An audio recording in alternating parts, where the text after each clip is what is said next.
इस ब्लॉग में सबका हार्दिक स्वागत है। सबके मंगल भविष्य की कामना के साथ बड़ों को मेरा नमस्कार, छोटों को मेरा आशीर्वाद। मैं ठीक हूँ, आशा करता हूँ कि आप ठीक होंगे। रामचरितमानस के बालकांड की का प्रसंग लगातार चल रहा है दोस्तों। और बालकांड में भगवान राम के जीवन को तुलसीदास ने किस प्रकार से परिलक्षित किया है, उनके आदर्शों को किस प्रकार से मानव जीवन के लिए एक प्रेरणा के स्वरूप में लिया है, और बाल्यकाल से उनके जीवन से हमें क्या प्रेरणा मिलती है और किन भावों से हम अभिभूत होते हैं, अपने जीवन को कैसे सामर्थ्यवान बना सकते हैं। तो सूक्ष्म रूप में अगर हम बालकांड की समीक्षा करते हैं तो राम के जन्म की कथा राम, लक्ष्मण, भरत और शत्रुघ्न जब राजा दशरथ के वहाँ अवतरित होते हैं और उनकी शिक्षा के बारे में, कैसे उन्होंने शिक्षा प्राप्त की, कैसे उन्होंने असुरों का वध किया, सीता राम का विवाह और स्वयंवर किस प्रकार हुआ, संपूर्ण वर्णन तुलसीदास ने रामायण के बालकांड में प्रथम भाग के रूप में पूर्ण विस्तार के साथ हमने इसका प्रसंग बड़े ही मनोहर ढंग से तुलसीदास जी के प्रेरणा स्वरूप में अपने जीवन में अवतीर्ण करने के भावों को जागृत करने। तो इसमें दोस्तों मुख्यतः राम के जीवन के शुरुआती चरणों का विस्तार से वर्णन किया गया है। खास विशेषताएं दोस्तों बालकांड की यही है कि श्री राम का जन्म होता है। भगवान राम त्रेता में जब धर्म की हानि होती है, अधर्म बढ़ जाता है, राक्षसों का अवतार हो जाता है, देवता लोगों की भक्ति और ऋषि मुनियों की भक्ति और अनेक प्रकार के सादा जीवन उच्च विचार वाले लोगों की वर्तसना हो रही थी, उनकी हानि हो रही थी, उनको दुखी किया जा रहा था। तब भगवान ने त्रेता युग में मानव रूप में अवतरित लेने के लिए अपना रूप प्रकट किया। राजा दशरथ के वहाँ उन्होंने जन्म लिया, ये सभी जानते हैं। तो राम का जन्म राजा दशरथ और कौशल्या है, सुमित्रा है और कैकेयी, तीन रानियों में राम, लक्ष्मण, भरत और शत्रुघ्न का जन्म का वृत्तांत तो बड़े ही रहस्यमय स्वरूप में तुलसीदास ने वर्णन किया है। राम लक्ष्मण की शिक्षा कहाँ प्राप्त हुई? गुरुकुल में, गुरुओं के सानिध्य में। कुल गुरु वशिष्ठ जी थे और विश्वामित्र जी, जिनसे उन्होंने अनेक प्रकार की शिक्षाएं, दीक्षाएं और असुरों के वध करने की शिक्षा ली, क्योंकि असुर लोग जो है उनकी भक्ति मार्ग में अवरोध थे। राम सीता का स्वयंवर होने के बाद उनका विवाह होता है। विवाह का पूरा वर्णन, कैसे राजा दशरथ अयोध्या से जाते हैं प्रजा सहित, तो बालकांड में 12,800 पंक्तियों को जो 1073 दोहों में विभाजित है। तो यह कांड दोस्तों राम के जीवन व चरित्र का एक महत्वपूर्ण अंश है, जिसमें भक्ति है, ज्ञान है, धर्म है और मर्यादा के संदेश दिए गए हैं। और यह माना जाता है कि बालकांड का पाठ करने का जीवन भगवान राम के जीवन में किस प्रकार से बदलाव आता है, कैसे हमें धर्म, अर्थ, काम, मोक्ष की प्राप्ति होती है, इस प्रकार के भावों का बड़ा ही सुनियोजित। मूलतः दोस्तों बालकांड में 77 सर्ग हैं, 2280 श्लोक हैं। यानी राम लखन भरत शत्रुघ्न के जन्म और असुरों के वध के बारे में पूरा विवरण है। तो बालकांड में 358 यानी चौपाइयाँ हैं और 7 श्लोक हैं, 341 दोहे हैं और 25 सौरठे हैं, 39 छंद हैं और 358 चौपाइयाँ हैं। इस प्रकार संपूर्ण बालकांड 77 सर्ग और 2280 में बटा हुआ इस प्रकार से तुलसीदास ने रचना की है। तो कल के प्रसंग में दोस्तों हमने रामचरितमानस में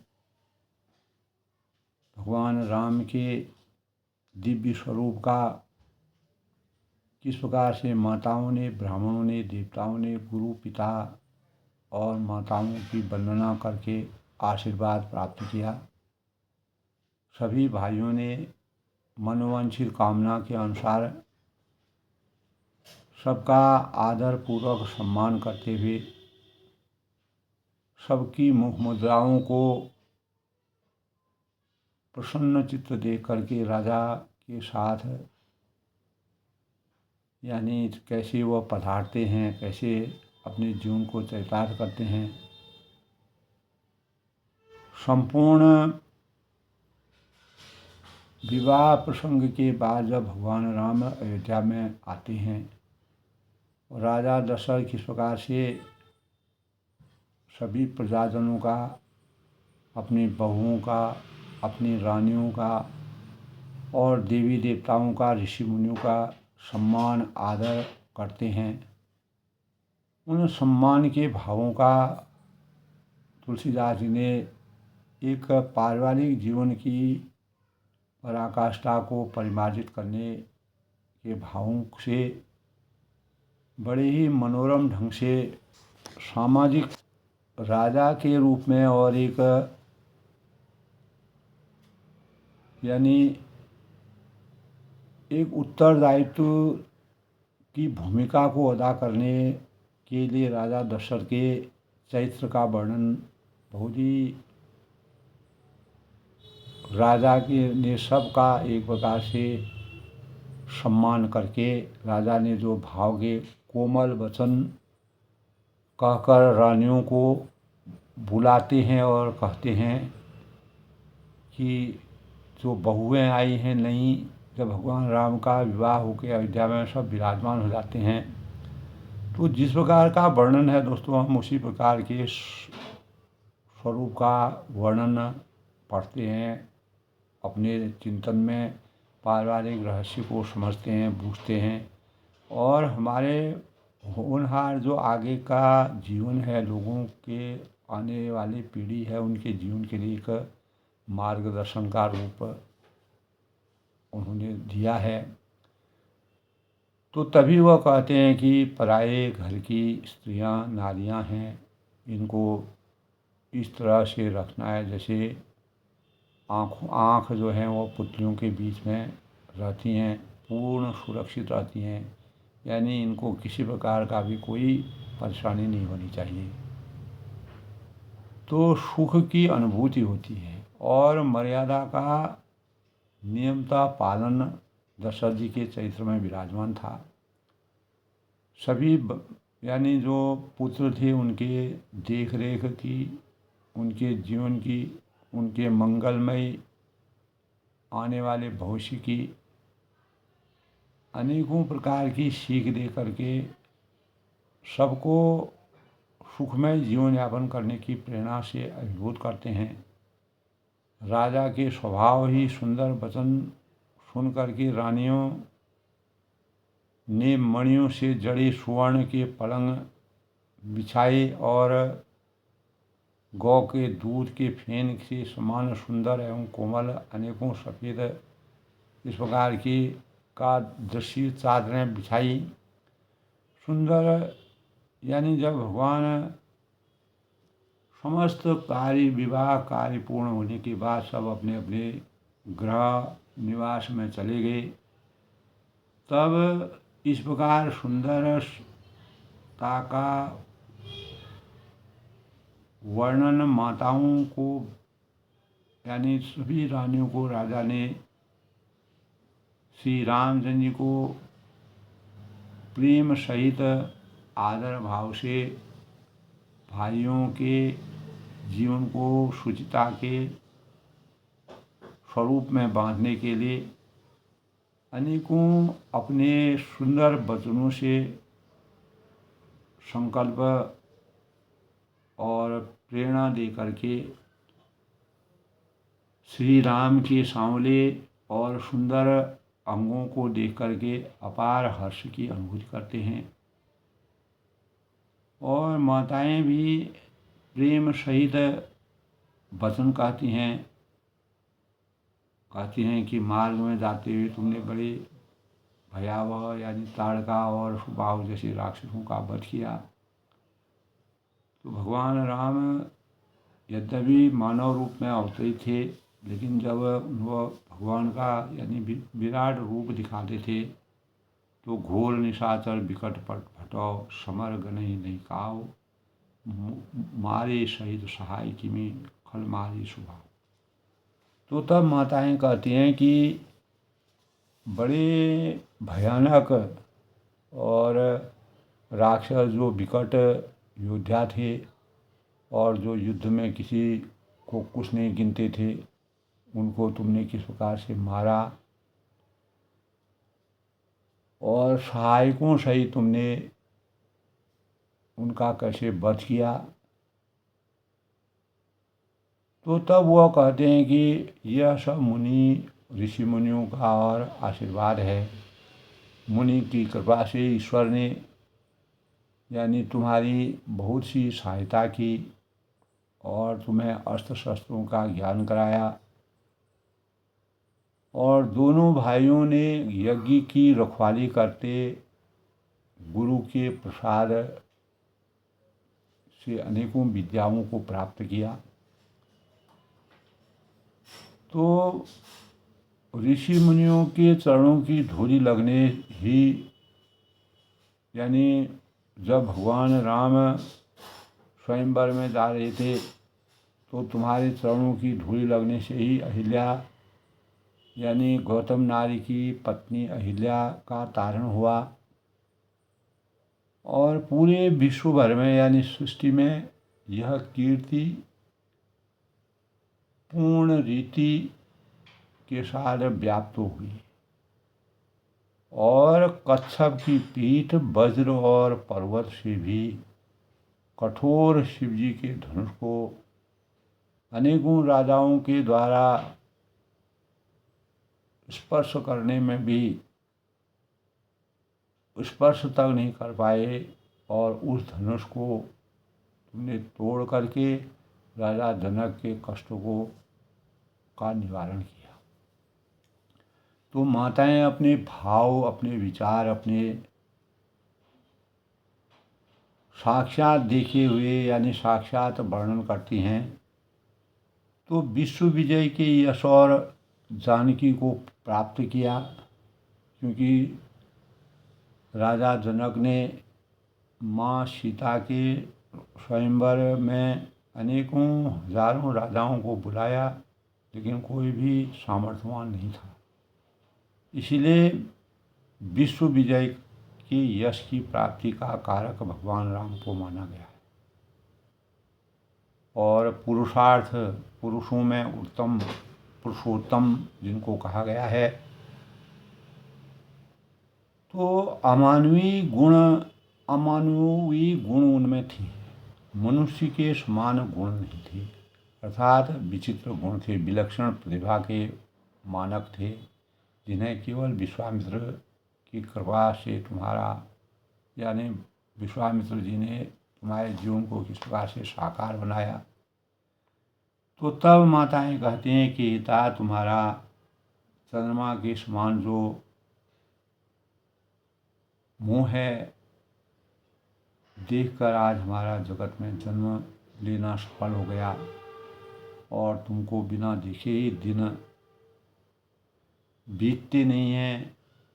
और जब तक भगवान के साक्षात स्वरूप को नहीं देखते हैं और ब्रह्मा की गिनती में यानी हमारी आयु यानी जितना भी समय हमको अधिक से अधिक समय भगवान यानी आपके साकार दर्शन को मिले, भगवान ब्रह्मा से हमारा जो सृष्टि के करता है वो हमारे जीवन को, हमारी आयु को उसमें शामिल न करें।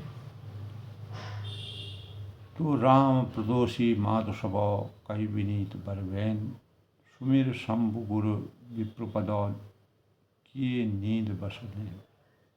यानी विनय भरे उत्तम वचन कहकर श्री रामचंद्र ने सब माताओं को संतुष्ट किया और फिर शिवजी गुरु और ब्राह्मणों के चरणों का स्मरण कर नेत्रों की नींद के वश किया, अर्थात वे सो गए।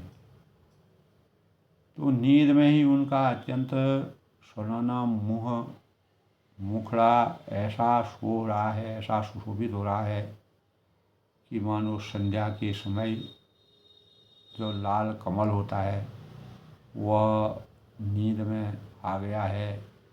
और स्त्रियां जो हैं, समस्त स्त्रियां जो हैं घर घर जाकर कह रही हैं, विचार रही हैं और आपस में एक दूसरे के मंगलमयी गाना गा रही हैं, मंगलमयी गाना गा रही हैं और भजन किया है।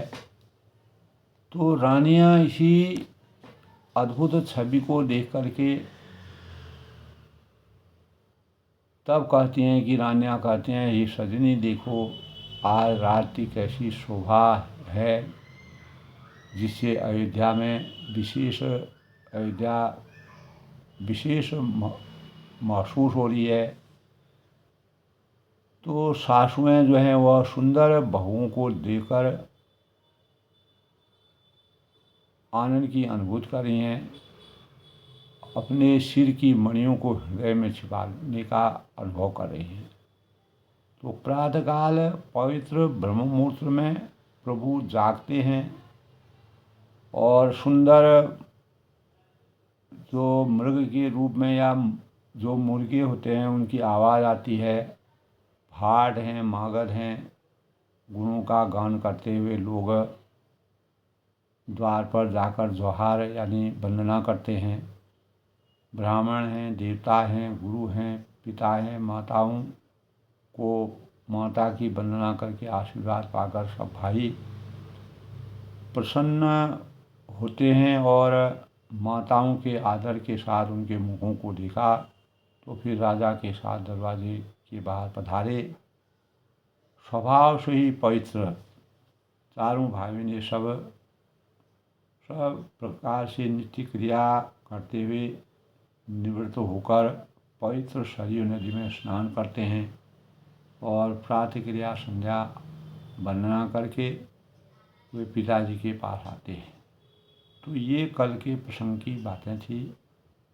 भगवान राम ने किस प्रकार से मानव रूप में अवतीत होकर के पारिवारिक और सामाजिक परिवेश का वर्णन तुलसीदास ने 16वीं सदी में भगवान राम जो त्रेता में जन्म लिए थे उनके साकार स्वरूप का वर्णन किया है। इससे पहले दोस्तों आज के शुभ पंचांग की समीक्षा करते हैं। तो आज दोस्तों आज का पंचांग आज 13 अप्रैल 2025 दिन रविवार, वैशाख माह के कृष्ण पक्ष की प्रतिपदा तिथि, चित्रा नक्षत्र और वैदिति योग, विक्रम संवत 2082 शक संवत 1947, सिद्धार्थी नाम संवत्सर और सूर्य उत्तरायण में। चंद्रमा कन्या राशि में आज विराजमान रहेंगे 7:39 तक, फिर तुला राशि में विचरण करेंगे और सूर्य जो है वह मीन राशि में संचित करेंगे। आज दोस्तों पश्चिम दिशा शूल है, पश्चिम दिशा में यात्रा करना माना ही माना गया है। आज के शुभ मुहूर्त की बात करें तो आज पूर्णिमा तिथि कल है, कल हो गई है। और आज जो है प्रतिपदा तिथि पर स्नान ध्यान करके भगवान सूर्य को जल अर्पित करने का दिन है, रविवार का दिन। आज के शुभ मुहूर्त की बात करें तो 12:08 से 12:50 तक किसी भी शुभ कार्य को हम कर सकते हैं। और अमृतकाल आज दोस्तों 1:58 से 3:46 तक। ब्रह्म मुहूर्त आज का 4:28 से 5:13 तक। राहु काल जिसके दौरान किसी भी शुभ कार्य को करना वर्जित है, 5:10 से 6:46 तक। विजय मुहूर्त भी आज है दोस्तों 2:30 से 3:21 तक। यानी हम कोई भी विजय मुहूर्त के अंदर किसी पर विजय कोई चीज़ को प्राप्त करना चाहते हैं, विजयी होना चाहते हैं, तो वह मुहूर्त माना गया है। सूर्य उदय आज 5:58 तक होंगे और सूर्यास्त जो है आज 6:46 तक होगा। तो इस प्रकार आज के शुभ पंचांग के भावों की समीक्षा है। आज रविवार का दिन है। रविवार के दिन भगवान सूर्य को जल अर्पित करना चाहिए। सूर्य भगवान का व्रत उपवास करने से अनेक प्रकार की यश कीर्ति और राज योग के मानक के रूप में माना गया है। सूर्य हमारे सौर मंडल का सबसे बड़ा पिंड माना गया है और उसका व्यास लगभग दोस्तों हमें यह जानना चाहिए 13,90,000 किलोमीटर यानी मिलीमीटर है, जो इस पृथ्वी के से 113 गुना अधिक है। तो सूर्य के बारे में हमें तो सूर्य में अनेकों प्रकार के इस प्रकार के चमत्कारिक पदार्थ हैं जो आपस में टकरा करके इस प्रकार की रोशनी पूरे सृष्टि में रोशनी से चमत्कार करते हैं। और सूर्य अपनी धुरी में लगातार चलते रहते हैं और जब वह कभी पृथ्वी और चंद्रमा के बीच में आ जाते हैं तो सूर्य की छाया बढ़ने से रात्रि हो जाती है। तो सूर्य में अनेकों प्रकार के चमत्कारिक पदार्थों का भंडार है जो ऊर्जा के स्रोत के रूप में मानव जीवन के लिए बहुत ही उपकारी हैं। सूर्य शक्तिशाली भंडार होने के कारण इसमें हाइड्रोजन और अनेक हीलियम जैसे गैसों का अपार भंडार मिलता है। यानी परमाणु विन्यास की प्रक्रिया द्वारा सूर्य अपने केंद्र में ऊर्जा पैदा करते हैं और सूर्य की प्रकृति पीले बौने तारे के रूप में है और सूर्य पृथ्वी से मिलियन यानी 93 मिलियन मील यानी 150 मिलियन किलोमीटर दूर है। यह सौरमंडल का एकमात्र तारा है। सूर्य के गुरु बृहस्पति यह सूर्य के मित्र दोनों हैं और संयोग से जीवात्मा का संयोग माना जाता है। गुरु जीव हैं और सूर्य आत्मा माने गए हैं। तो मार्कंडेय पुराण के अनुसार दोस्तों पहले संपूर्ण जगत में इस संसार में प्रकाश नहीं था। जब ब्रह्मा जी ने के मुख से ओम प्रकट हुआ तभी सूर्य का प्रारंभिक स्वरूप यानी प्रकट हुआ, तभी रोशनी प्रकट हुई, ऐसा हमारे यानी मार्कंडेय पुराण में कहा गया है। तो सूर्य का प्रारंभिक स्वरूप तभी रोशनी प्रकट हुई और इसके बाद हु भुव तथा स्व शब्द अपना यानी उत्पन्न हुआ। इसके बाद भुआ स्व तथा स्व शब्द उत्पन्न हुआ और तीनों के मेल से ओम भुआ स्व। तो सूर्य के स्थूल रूप यानी सूर्य को स्थूल रूप मिला और सूर्य का असली नाम आदित्य भी माना गया है। आदित्य हृदय स्रोत मंत्र का पाठ करना और सूर्य के व्रत उपासना करने से तामसिक भोजन नहीं करना चाहिए। नमक का सेवन करना भी वर्जित माना गया है। सूर्य एक प्राकृतिक चिकित्सालय की तरह मानव जीवन के लिए बहुत ही शुभकारी और कल्याणकारी और रोग विनाशक यानी अद्भुत रोग नाशक शक्ति के रूप में सूर्य की किरणों में इस प्रकार का प्रभाव है जो हमारे जीवन में औषधि के रूप में कार्य करता है। अनेक कीटाणुओं का संहार करता है और ऊर्जा का सबसे बड़ा स्रोत है। तो सूर्य की पूजा करने से यश और सौभाग्य सुख समृद्धि और तेज प्राप्ति होती है। ज्योतिष शास्त्र के अनुसार यानी पंचदेव के स्नान भगवान शिव, गणेश, विष्णु, दुर्गा और सूर्य इन पंचदेवों में शामिल हैं।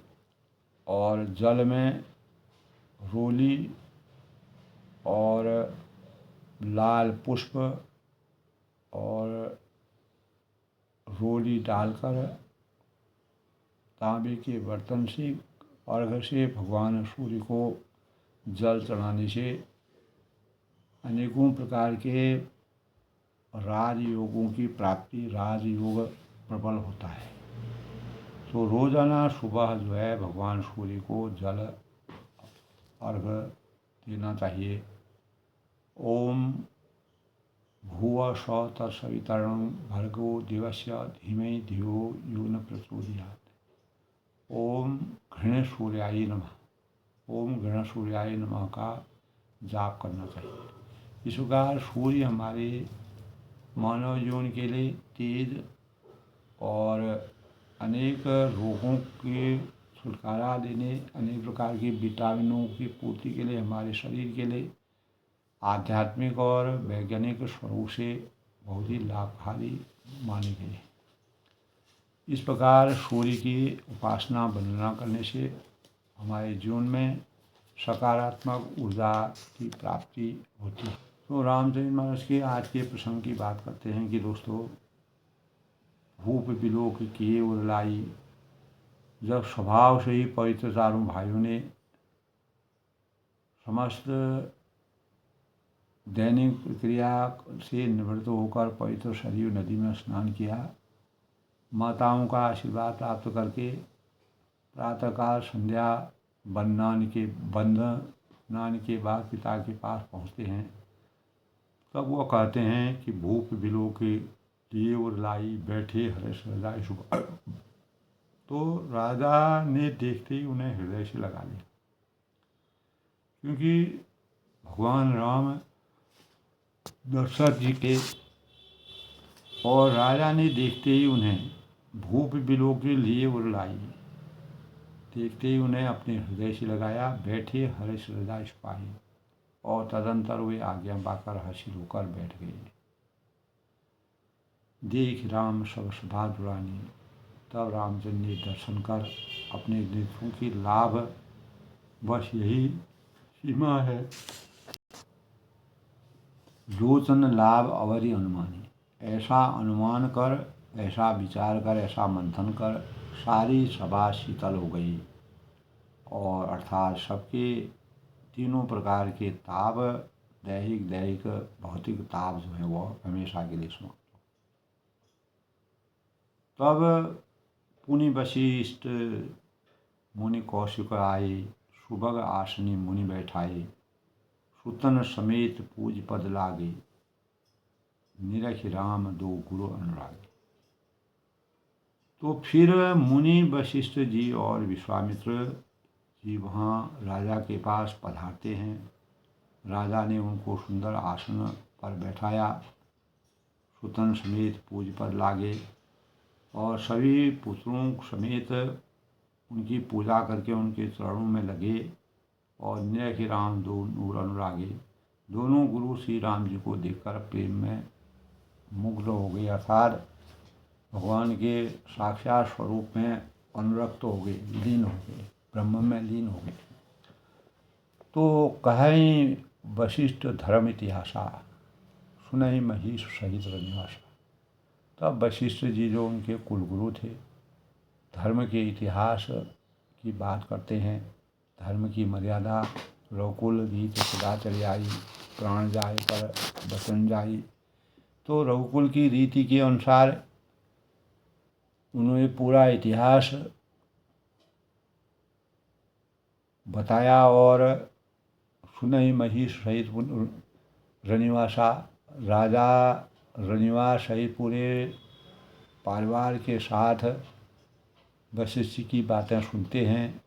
मुनि मन अगम गादि सुत करनी, जो मुनियों के मन को भी अगण्य है, ऐसी विश्वामित्र जी की करनी को वशिष्ठ जी आनंदित होकर बहुत प्रकार से वर्णन करते हैं कि विश्वामित्र जी ने कैसे भगवान राम को अपने साथ ले गए, अनेक प्रकार की अस्त्र शस्त्र शिक्षाएँ और अनेक प्रकार के अस्त्र शिक्षा विद्याएँ दी और उनको पूर्ण रूप से सामर्थ्यवान बनाया। और उसके बाद स्वयंवर में जाकर के राजा जनक के संकट को, कष्ट को दूर किया और सीता का स्वयंवर करके विवाह करने के पश्चात राजा दशरथ को जनकपुर में बुला करके बड़ी धूमधाम के साथ विवाह करने के पश्चात अयोध्या में लौटने के बाद समस्त कार्यक्रमों को परिपूर्ण करने के बाद और राजा ने सभी मुनियों का आदर के साथ सम्मान किया। यह विश्वामित्र गुरु के आशीर्वाद और गुरु के सानिध्य की कृपा थी। तो विश्वामित्र जी की करनी को वशिष्ठ जी ने सराहा, बोले वामदेव सब सांची। तो वामदेव जी बोले कि ये सब बातें सत्य हैं, इसमें कोई यानी सब बात जो है वह सत्य है। कीरति कलित लोक त्योमाची, विश्वामित्र जी की सुंदर कीर्ति तीनों लोकों में छाई हुई है। और सुने आनंद भयो सब काहू, इस प्रकार के विचारों को सुनकर के विश्वामित्र जी प्रकार से ज्ञान उनको दिया, उनको परिपूर्ण कराया।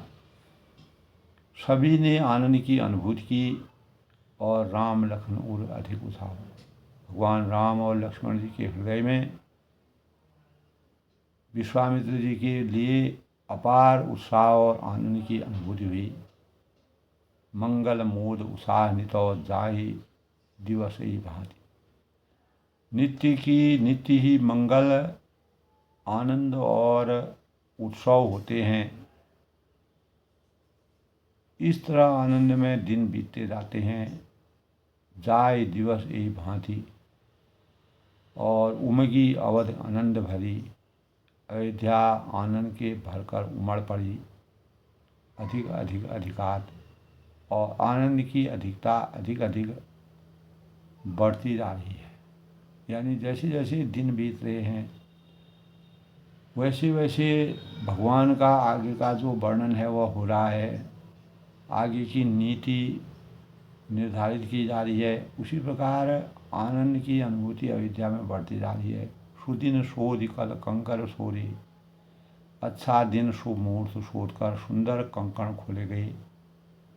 शादी के समय जो कंकण बांधे जाते हैं हमारे मर्यादा में, यानी हमारे संस्कारों में इस प्रकार के भाव हैं।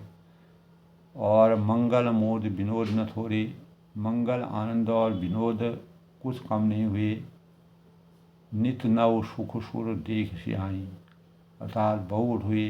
इस प्रकार नित्य नए नए सुख को देखकर, अपार आनंद की अनुभूति को देखकर देवता सिंहाते और अयोध्या में जन्म पाने के लिए ब्रह्मा जी से याचना करते हैं कि अवध वहाँ जहाँ राम निवास हो। भगवान राम का निवास अवध में है।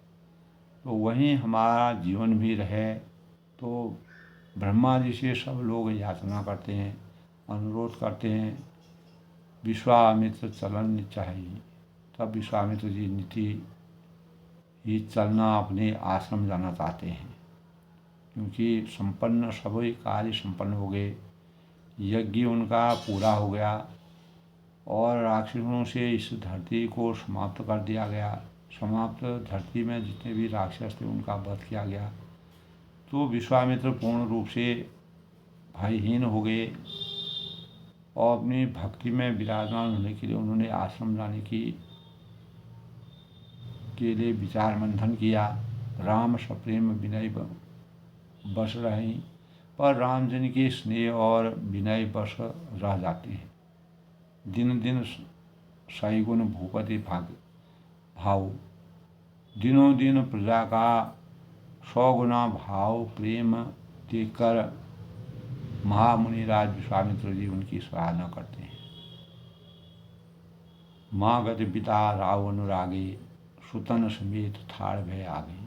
अंत में जब विश्वामित्र जी ने विदा मांगी तब राजा प्रेम में मग्न हो गए, सुतन समेत ठाड़ भय आगे और पुत्रों सहित आगे खड़े हो गए। वे बोले, नाथ सकल संबला तुम्हारी। हे नाथ, हे दयालु, हे कृपा निधान, यह सारी क्षमता आपकी है और मैं तो सेवक समेत सुत नारी, स्त्री पुत्रों सहित आपका सेवक हूँ, दास हूँ और यह पूरी संपत्ति आपकी है। आओ हमसे कहेंगे, उसी के अनुरूप हम कार्य करेंगे। तो कख सदा लड़कन पर सोहू, दर्शन दे तब सुनि मोहू। हे मुनि, लड़कों का सदा स्नेह करते रहिएगा और मुझे भी दर्शन देते रहेगा। अस कहीं राव सहित सुत रानी, और ऐसा कहकर पुत्रों और रानियों सहित राजा दशरथ विश्वामित्र जी के चरणों पर गिरे, पर्यों चरण मुख आव न बने और प्रेम में विफल हो जाने के कारण उनके मुंह से बात नहीं निकलते और किंग कर्तव्य अवस्था में हो गए। इतना अनुराग उनका विह्वल हो गए। दीन आशीष विप्र बहुप्रीति बहुभांति, चले न प्रीति रीत कही जाती। तो ब्राह्मण विश्वामित्र जी ने बहुत प्रकार से आशीर्वाद दिए और चले न प्रीति रीत कही जाती, और वे चल पड़े। प्रीति की रीति कही नहीं जाती है। राम सप्रेम संग सब भाई, सब भाइयों को साथ लेकर श्री राम के प्रेम के साथ उन्हें पहुँचाकर और आज्ञा पाकर लौटे। राम रूप भूपति भगत ब्याह साव आनंद। गाधी कुल के चंद्रमा विश्वामित्र जी गाधी के पुत्र थे। बड़े हर्ष के साथ ब्याह उत्साह आनंद श्री राम जी के रूप, राजा दशरथ जी की भक्ति, चारों भाइयों के विवाह और सबके उत्साह और आनंद को मन ही मन सराहते जाते हैं, प्रशंसा करते जाते हैं। वामदेव रघुकुल गुरु ज्ञानी, बहुरी गाज सुर कथा बखानी। सुनि मुनि सुजस मने पर राहु, वर्णत आपन पुण्य प्रभाव। वामदेव और रघुकुल के गुरु ज्ञानी वशिष्ठ जी ने फिर विश्वामित्र जी की कथा बखान कर कही, उनका पूरा प्रसंग बताया।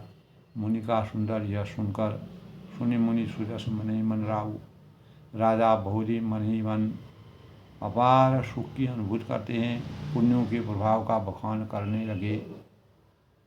वर्णत आपन पुण्य प्रभाव, बहुरे लोग रजाय सुभयऊ। आज्ञा हुई तब सब लोग अपने अपने घरों को लौटे। सुतन समेत नृपय गया हूँ। राजा दशरथ जी भी पुत्रों सहित महल में गए। जहाँ तहाँ राम ब्याह सब गावा, जहाँ तहाँ सब श्री राम जी के विवाह की गाथाएँ गा रहे हैं, मंगल गान गा रहे हैं। सुयश पुण्य लोग गावा। श्री राम जी का पवित्र सुयश मान मर्यादा और मर्यादा के पुरुषोत्तम, तीनों लोकों में उनका सम्मान होने का, उनका आदर होने का, उनकी भूरी भूरी प्रशंसा होने लगी। आए ब्याए राम घर जब थे, बसई आनंद अवध सब करते। जब से भगवान श्री रामचंद्र जी मर्यादा पुरुषोत्तम भगवान राम जी विवाह करके अयोध्या में लौटे हैं, तो तब से सब प्रकार का आनंद अवध, वहाँ जहाँ राम निवास हुआ। तो अयोध्या इसलिए जब राम भगवान वहाँ पर रहते हैं तभी अयोध्या का आनंद वास्तविक रहता है, आकर बसने लगे। तो बाहर से भी लोग आकर के अयोध्या में बसने लगे भगवान के साकार स्वरूप को निहारने के लिए, देखने के लिए, आनंद लेने के लिए। प्रभु विवाह जस भय उत्साह, भगवान के विवाह में जैसा आनंद, उत्साह, उन्माद और अनेक प्रकार के प्रशंसा की अनुभूति हुई, तो सकई न बरन गिरा हिलाऊ, उसका वर्णन उसी सरस्वती और सर्पों के राजा शेष भी करने में संकुचित होते हैं, वो भी नहीं कर सकते। तो इस प्रकार का वर्णन रामचरितमानस में तुलसीदास जी ने बालकांड के समीक्षा प्रसंग में किया है। जब भगवान राम का बालकांड का प्रसंग पूर्ण होता है, विवाह हो जाता है सभी चारों भाइयों का, उसके बाद की रचना क्या होती है, और जो गुरुजन हैं वो अपने अपने आश्रमों को चले जाते हैं। तो कवि कुल जीवन पावन जानी, श्री राम जी के यश को कवि कुल के जीवन को पवित्र करने वाला और मंगलों की खान जानकर, राम शिव जस मंगल खानी, भगवान राम और सीता के इस प्रकार के जीवन चरित्र को देख करके कवियों के कुल में भी अपार पवित्रता का के भावों का संचार होता है। तीते मैं कछु कहा बखानी, इससे मैंने अपनी वाणी को पवित्र करने के लिए कुछ थोड़ा सा बखान कहा। निज गिरा पावन करण कारण, राम जस तुलसी कहो, रघुवीर चरित अपार बाल पार, कवि कौने लहो, उपबीत ब्याह उत्साह मंगल सुनि जी सादर गावही, वैदे ही राम प्रसाद के जन सर्वदास को भावी। यानी अपनी वाणी को पवित्र करने के लिए तुलसीदास जी ने राम का यश कहा है, और नहीं तो श्री रामचंद्र जी को चरित्र अपार समुद्र के समान है। समुद्र के समान विशाल चरित्र के मानक भगवान राम हैं, और रघुवीर चरित्र अपार बारिद पार, कभी कौन लहो, और किस कवि ने उसका पार पाया है। उपवीत ब्याह उत्साह मंगल सुनि के सादर गावे, जो लोग यज्ञोपवीत और विवाह के मंगलमय उत्सव का वर्णन आदर के साथ सुनकर गाएंगे, वे लोग श्री जानकी जी और श्री रामचंद्र जी को की कृपा से सदा सुख और आनंद की अनुभूति करेंगे। वैदे ही राम प्रसाद जी जन सरदास हो पावे। तो सिया तब यानी अपनी वाणी को पवित्र करने के लिए, अपने मन वाणी और को पवित्रता के मानक के अनुसार तुलसीदास जी ने राम का यश का बड़ा ही सुंदर वर्णन किया है। श्री रघुनाथ जी का चरित्र अपार समुद्र के समान है, किस कवि ने इसका, कोई भी कवि इसका पार नहीं पा सकता है। जो लोग यज्ञोपवीत और विवाह के मंगलमय उत्सव का वर्णन उनके आदर के साथ सुनकर गाएंगे, वे लोग श्री जानकी और श्री राम जी की कृपा से सदा सुख की अनुभूति करेंगे। जे सप्रेम गावहीं सुनहि, सिय रघुवीर विवाह, मंगला यतन राम जसु, तिन कहूँ सदा उत्साह। तो श्री सीता जी और श्री रघुनाथ जी के विवाह प्रसंग को जो लोग प्रेम पूर्वक सुनेंगे, गाएंगे और उसका वास्तविक आनंद अपने जीवन में उसको चरितार्थ करेंगे, उस प्रकार की प्रेरणाओं को अपने अंतःकरण में विराजमान करके उसको अपने जीवन में लागू करेंगे, जीवन का एक अंग बनाएंगे।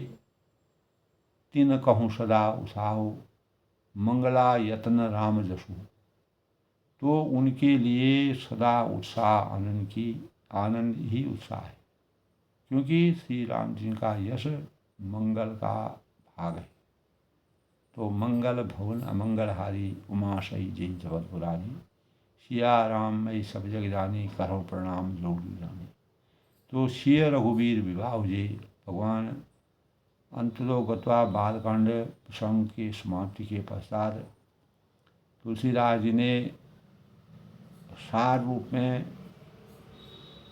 भगवान राम और सीता के विवाह के पश्चात अयोध्या का वातावरण किस बार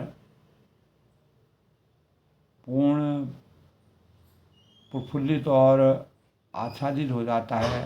श्री रघुनाथ जी के विवाह प्रसंग को जो लोग आनंद के साथ प्रेम पूर्वक श्रद्धा भावों से गाते हैं, सुनते हैं और उसका मनन करते हैं, अपने अंतःकरण में भगवान सीता के स्वरूप का गुणगान करते हैं, उनके लिए तिन कहूँ सदा उत्साह, उनके लिए हमेशा आनंद की अनुभूति बनी रहेगी, उत्साह और आनंद उनके जीवन में परिलक्षित होगा।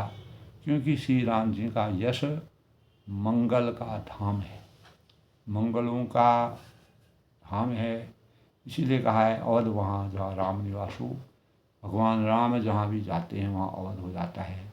इस प्रकार तुलसीदास जी ने आज के प्रसंग में बालकांड की समाप्ति के साथ भगवान राम जी के और सीता जी के विवाह के बाद जो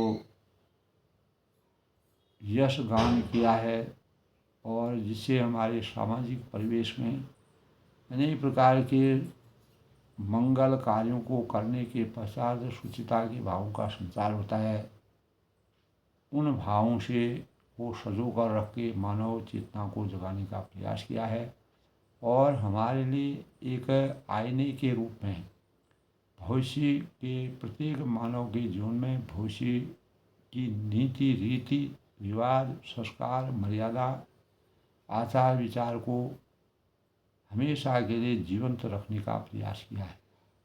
तो सबके मंगल भविष्य की कामना के साथ बालकांड के प्रसंग की समाप्ति के परिणाम स्वरूप कल दोस्तों हम बालकांड के बाद अयोध्या कांड में प्रवेश करेंगे। अयोध्या कांड में भगवान का चरित्र चित्रण किस प्रकार का होता है, तो बालकांड का सार भी मैंने आज पूरा सार, अगर हम रामचरित का अगर सही दर्शन करते हैं, मनन करते हैं, चिंतन करते हैं, तो हमें आदर्श भावों का, मर्यादित जीवन को जीने के भावों का संचार हमारे अंतःकरण में होता है। तो जय श्री राम के साथ मैं सबके मंगल मोक्ष की कामना के साथ अपनी वाणी को विराम देता हूँ। कल फिर अयोध्या कांड में प्रवेश करेंगे, तब तक के लिए सबका धन्यवाद।